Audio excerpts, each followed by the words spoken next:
Allez, bonjour à tous, j'espère que vous allez bien. Aujourd'hui, revue de marché, on verra BTC, Ether, 3 cryptos, Polkadot, Syrup et Bitcoin Cash. On parlera également des altcoins de manière générale, celles qui surperforment le BTC, celles qu'il faut surveiller, et on parlera également du marché US. Avant que je commence, vous êtes beaucoup à me regarder sur YouTube et vous êtes très peu sur le Discord. Je vous invite à rejoindre, c'est un groupe privé mais entièrement gratuit. Vous pouvez rejoindre en cliquant sur le premier lien en description. C'est vraiment une vraie communauté soudée où à l'intérieur, voilà, vous allez pouvoir discuter trading, investissement, stratégie, setup, airdrop, vous pouvez parler de tout, hein. C'est vraiment un Discord où vous allez clairement progresser, je vous l'assure, hein. Clairement c'est comme ça, j'ai énormément progressé quand j'ai commencé à trader et investir, c'est comme ça avec des discussions dans une communauté qui permettent clairement de progresser, de voir la vie des autres, de aider également certaines personnes, et en étant pédagogue, en aidant des personnes, ça nous améliore nous-mêmes. Donc voilà, il y a ici de quoi faire avec une très bonne communauté qui progresse bien. Donc voilà, je vous invite, hein, c'est gratuit, si ça vous plaît pas, vous pouvez bien sûr le quitter, rejoindre le Discord en cliquant sur le premier lien en description.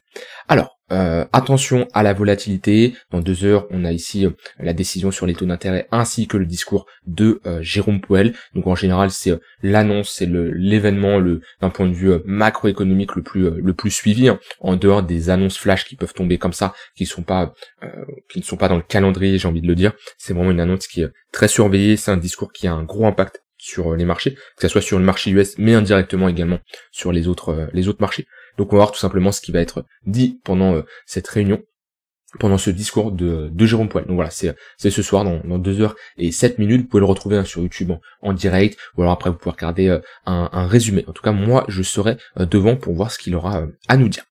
Donc voilà, attendez-vous à de la volatilité en général pendant la période, pendant le discours, pendant la phase de questions-réponses également. On verra où est-ce que le marché se dirige. Bien entendu, si on a des news qui sont positifs, on aura plus de chances d'avoir un marché haussier. Si au contraire on a des news qui sont négatives, je parle bien sûr ici pour les assets à risque, hein, donc S&P, les actions, les cryptos, etc. On aura plus de chances d'avoir un marché baissier. Moi je prends pas ici de pari, hein, parce que déjà de 1, je ne peux pas anticiper ce que va dire Jérôme Powell. C'est pas du tout mon but d'anticiper à l'avance quelque chose qu'il va dire. Je ne suis pas à sa place et à vrai dire personne ne peut l'anticiper. Moi ce que je constate ici, c'est qu'on est clairement sur une zone morte, une zone que moi je ne préfère pas trader de mon côté, en tout cas sur du swing. Sur l'intraday encore, il peut y avoir des setups, mais sur du swing il y a rien. Pourquoi? Parce que on est en plein milieu d'un range. C'est-à-dire si je prends ici un volume profile, on voit bien, on est sur le POC, voilà, le POC qui fait office de support, très bien, ça peut être une bonne zone de localisation, mais si je trade ce range, on n'est pas sur des extrémités qui m'intéressent. C'est-à-dire que moi, si je veux jouer quelque chose, soit je cherche des shorts à ce niveau-là, soit je cherche des longs à ce niveau-là. Mais là, on est au pire endroit, hein, parce que techniquement, si vous tradez un range, votre zone d'invalidation, allez au moment de la sortie du range, ça va être votre invalidation. C'est-à-dire, ça va être, si on commence à s'installer, sous ce creux-là, ou au-dessus de ces sommets-là. Donc globalement, si je prends ici un long, ma zone d'invalidation va être à peu près par là. Ok. Est-ce que j'ai un risk reward intéressant si je target l'extrémité opposée, c'est-à-dire la value area high ici, voire aller ces sommets là? Non, j'ai un risk reward de 1,3 pour 1, ça ne me correspond pas. Moi en général dans mes trades, je veux un risk reward de minimum 2 pour 1, 3 pour 1 au minima.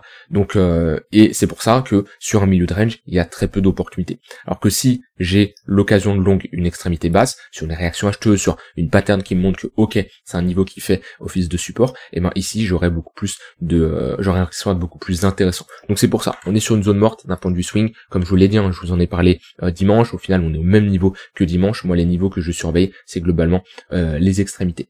Maintenant sur du court terme, il peut y avoir bien sûr des setups. On voit bien que, pareil, je vous l'ai dit, il me semble hier, comme quoi on avait ici un price action qui était bearish sur du court terme, avec le 15 minutes qui passait sous le 1 heure. Donc automatiquement tous les pullbacks à l'intérieur du tunnel 15 minutes sont des opportunités de short. On voit bien qu'on a une très bonne réaction vendeuse ici. Là on est venu au contact du point pivot daily, on avait une double confluence point pivot daily et tunnel 15 minutes, également une très bonne zone pour chercher des shorts, et pour le moment au vu de la dynamique sur du court terme on est baissé. Alors c'est pas pour ça que on va break et on va aller chercher des niveaux plus bas, mais à l'heure actuelle sur l'intraday, le plus intéressant c'est de short le marché. Comme on avait ici, vous voyez, on a commencé à perdre le 1 heure, ensuite il a fait office de résistance, le 15 minutes, il y avait des setups de short intéressants à prendre à l'intérieur. Donc moi c'est ce que je surveille actuellement, je fais plus de l'intraday parce que sur du swing j'ai pas de forte conviction. On est quand même sur des niveaux assez hauts, faut pas l'oublier.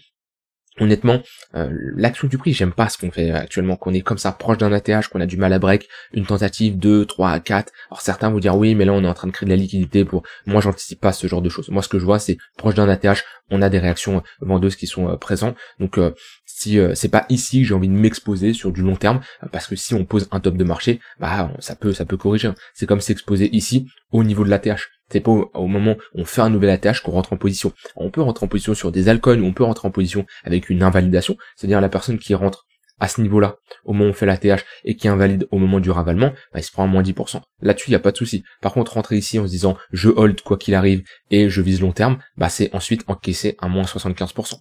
Et pareil, on part du même principe, hein. C'est-à-dire que si vous avez encaissé un moins 75%, c'est que globalement, votre stop loss, il est à 0. D'accord? Parce que si votre stop loss était là, bah, vous avez pris votre perte, vous avez coupé votre position, vu que la plupart des gens hold, votre stop loss est à 0. C'est-à-dire que pour que le trade soit à minima intéressant, c'est des prises de profit à minima ici à 200 000 $ pour avoir un risque de 2 points. Donc voilà, pareil, hein, les gens qui sont rentrés ici, alors ça dépend, soit vous avez une zone d'invalidation qui est à 45 000 $, ok, pourquoi pas. Donc là, vous avez un risque plus intéressant.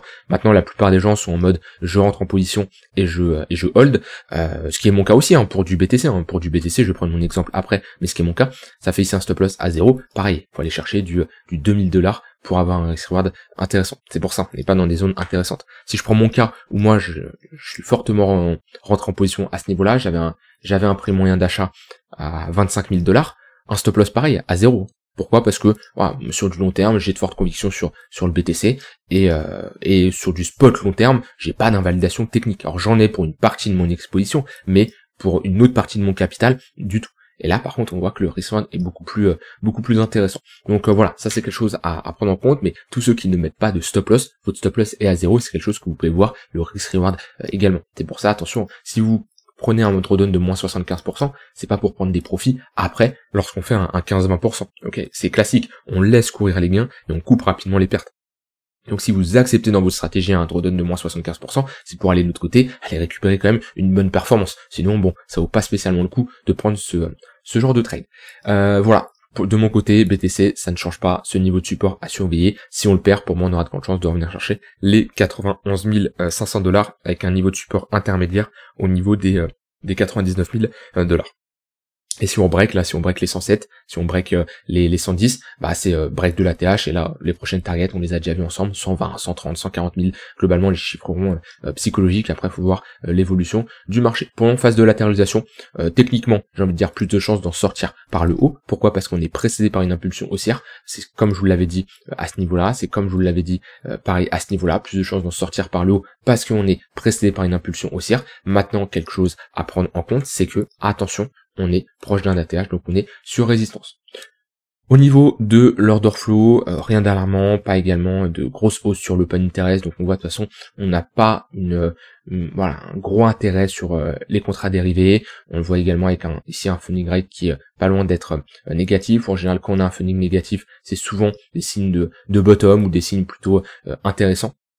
Et ouais, on avait liquidé du monde pendant cette baisse là, le 12 juin.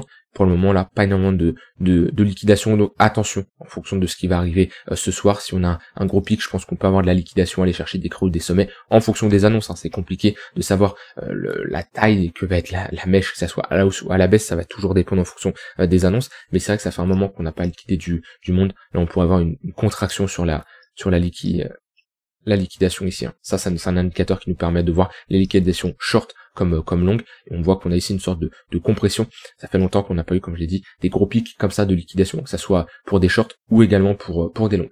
Donc c'est vraiment l'événement de ce soir qui est à surveiller. Attention, hein, ne jouez pas au casino, commencez pas à vous dire oui ça va être bon, ça va être pas bon, difficile de le prédire. Voilà, donc commencez pas à faire des all-in en vous disant ça y est, ça va partir dans mon sens, surtout au vu de la volatilité. Attention également aux effets de levier et aux stop loss qui sont assez serrés. Voilà de mon côté là-dessus sur BTC.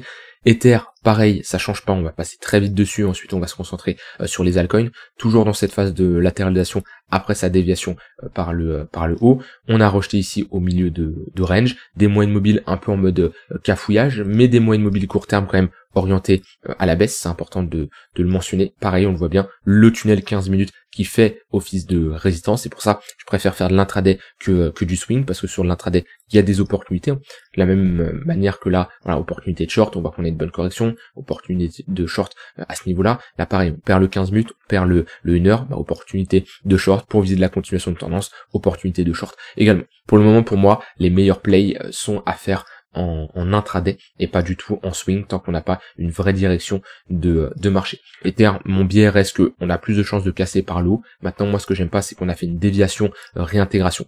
Donc, ça nous montre qu'on a pas mal d'acheteurs et une confirmation de momentum au niveau des vendeurs, puisque les vendeurs ont eu la puissance de réintégrer ce niveau de support qui techniquement c'était un niveau de résistance qu'on a break, donc il est censé faire office de support. Maintenant on se retrouve ici sur l'extrémité basse qui n'est pas également une zone où on veut short, parce qu'une extrémité basse ça ne se short pas, une zone où on veut long uniquement si on a ici une réaction acheteuse. Sinon, comme je l'ai dit, si on perd ce niveau là, la prochaine target c'est ici les $2200.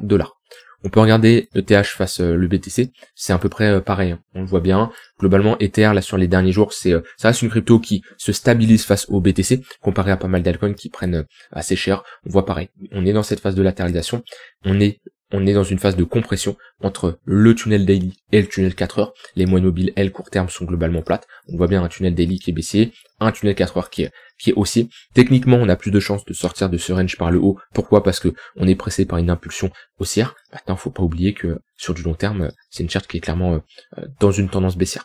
Donc ouais, à voir la sortie de ce range-là. Moi, je serais pas, alors, je ne choisis pas de scénario plus qu'un autre, d'accord. Je dis juste que pour moi, pour vraiment poser un bottom long terme, faut pas spécialement repartir to the moon. Faut vraiment avoir ici une phase de consolidation et poser une plus grosse structure, comme on a réalisé ici. Et ensuite, on pourra partir dans un retracement. Pour moi, Ethereum aura son moment de gloire, il aura sa phase où il surperformera le BTC. Maintenant la question c'est quand. Trop tôt pour le dire. Idéalement faudrait poser une pattern de retournement.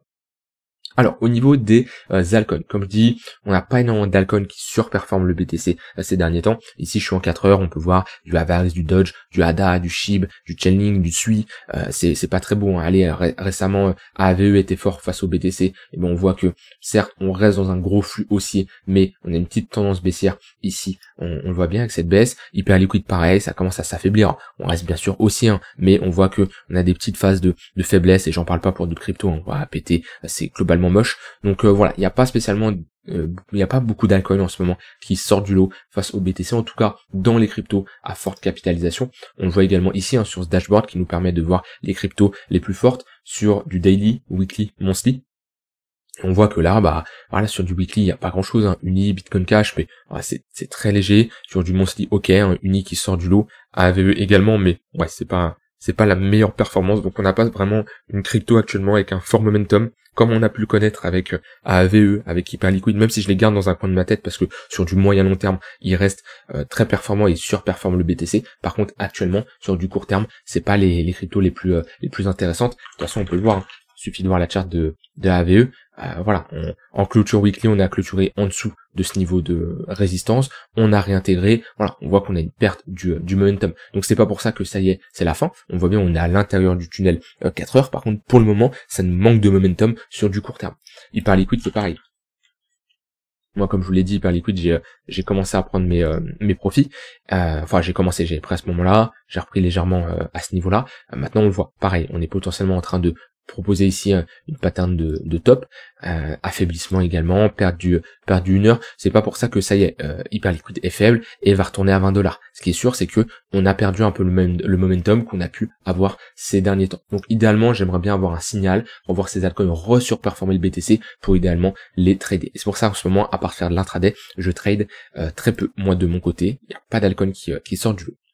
Au niveau du marché US, ensuite on passera avec les altcoins que vous demandez d'analyser. Bon, le S&P qui est dans cette phase de latéralisation, on n'a pas énormément de volatilité non plus aujourd'hui. Je pense que le marché attend le discours de Jérôme Powell pour un peu plus se positionner. Plutôt dans une phase de latéralisation ici sur le SP500, on est revenu chercher ce niveau d'intérêt.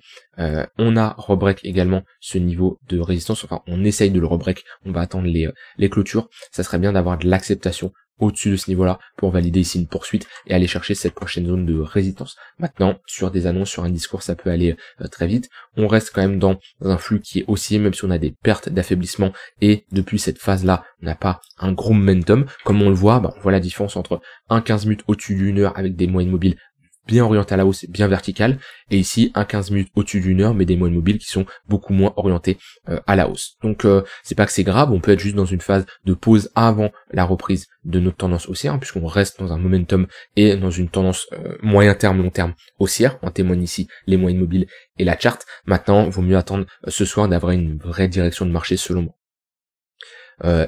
Nasdaq c'est pareil, hein, globalement, Nasdaq, hop, on aimerait bien avoir, on est revenu chercher ce niveau-là, là, et on aimerait bien avoir ici un break de ce niveau-là. Et pareil, on est pas loin de faire un ATH également. Ça peut aller très vite, hein, sur des annonces. On est sur un plus 3, 4% d'aller faire un ATH, c'est possible. Maintenant, attention, hein, quand même, on a quand même proposé ici une bonne pattern de retournement. Certes, on l'a réintégré, ça c'est un fait, mais on a quand même un bon rebond ici en V-bottom, surtout en weekly. Bon rebond en V-bottom. Je sais pas si on partira directement à l'ATH, on partira encore dans une tendance qui est haussière. Ce qui est sûr, c'est sur des niveaux proches de l'ATH comme ça, vaut mieux être méfiant. Alors, au niveau des altcoins, il faut demander d'analyser, j'ai DOT, Polkadot ici, qui est sur un niveau de support. Il me semble que j'avais fait une analyse, je vous avais dit, si on commence à réintégrer, revenir chercher la value area low, ça aurait pu être intéressant. Pour le moment, on ne le fait absolument pas.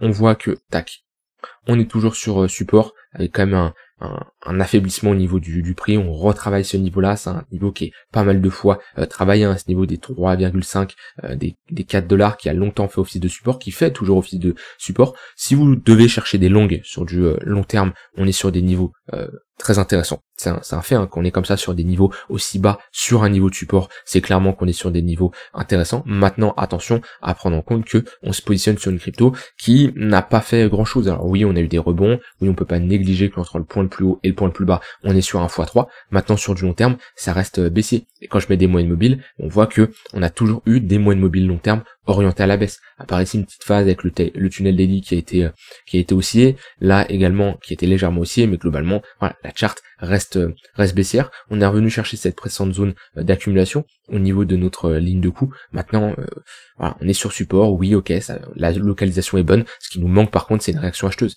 C'est quelque chose comme ça. Voilà, une pattern de retournement, comme on a pu le faire ici. Alors là, on n'a pas une pattern de retournement, mais on a plutôt deux ravalements, enfin deux bougies là, un bon pump qui nous break le précédent semaine, donc on peut voir ça comme un signal acheteur. Là, on a un ravalement aussi qui valide également une pattern de retournement. En général, c'est ce qu'on veut voir.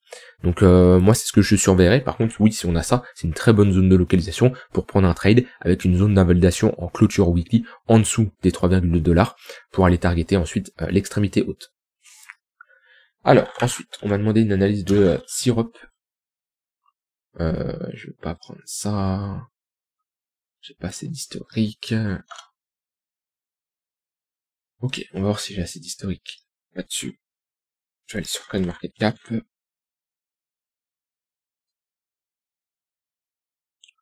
Logiquement, j'ai plus d'historique, il me semble. Décembre 2024. Non, c'est bon. Ok, on va s'arrêter. On va prendre ça en compte. Alors, Syrup. Tac. Bon, on est quand même sur un bon flux haussier, c'est un fait. Attention à ne pas FOMO. On est quand même sur un x5. Je pense que si on me la demande en commentaire, c'est que ça fait parler, d'accord, c'est un fait. En général, les cryptos qu'on me demande en commentaire, soit c'est des cryptos qui sont très très connus, voilà, comme Polkadot, juste avant, du coup on se pose la question, qu'est-ce que ça vaut cette crypto? En général, on l'a dans le portefeuille. Comme je dis, c'est soit on l'a dans le portefeuille, c'est-à-dire qu'on se dit oui, Nico, tu peux faire une analyse parce qu'on est inquiet ou on veut être rassuré, peu importe, sur une crypto.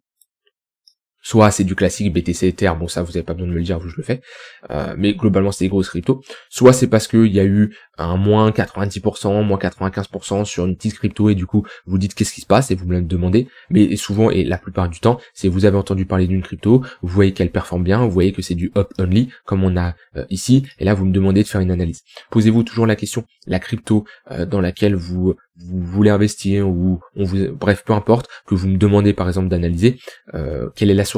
Est-ce que c'est parce que vous en avez entendu parler sur une vidéo YouTube? Est-ce que c'est parce que votre meilleur ami vous a dit que c'était la crypto la crypto du futur. Voilà, posez-vous toutes ces questions-là et vous aurez déjà des réponses sur est-ce que c'est une bonne idée d'investir ou pas. Parce qu'en général, c'est tard qu'on vous dit d'acheter une crypto, souvent c'est tard. Et on le voit bien ici.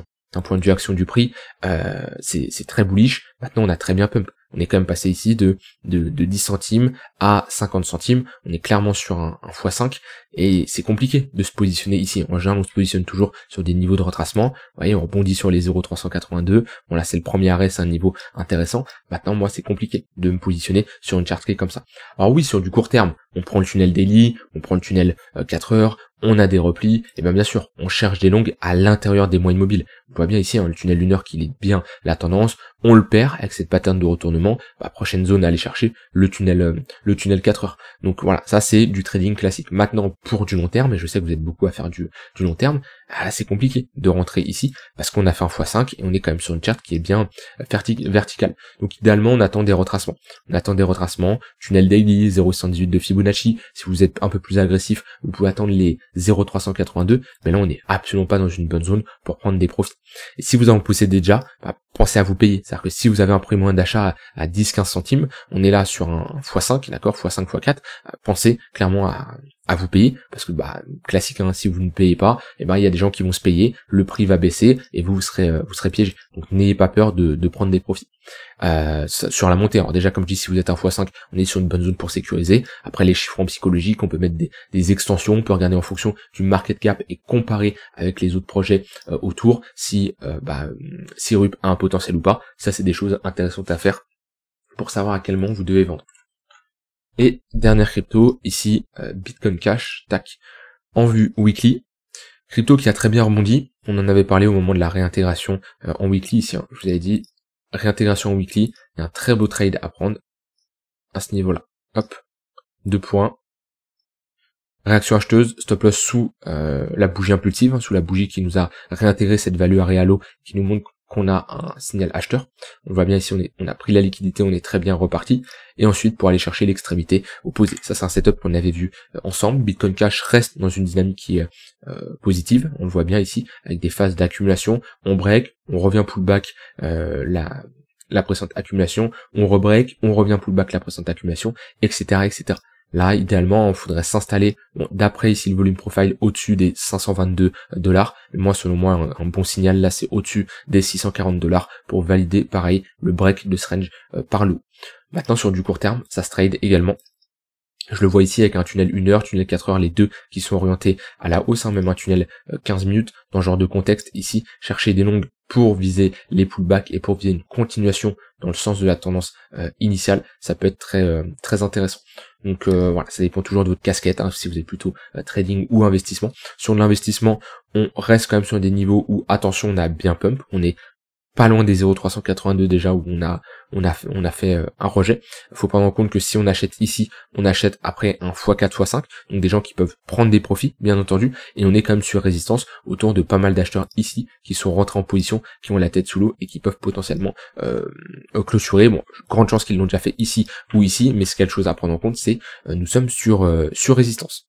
Voilà, rien d'autre à dire de plus. On surveillera le Discord de Jérôme Poel ce soir. Si vous voulez le surveiller avec moi, n'hésitez pas à rejoindre le Discord, on aura bien sûr l'occasion d'en parler. Vous pouvez cliquer sur le premier lien en description. Je vous laisse avec ça, je vous souhaite une très bonne soirée et je vous dis à demain pour une prochaine vidéo. Bye bye.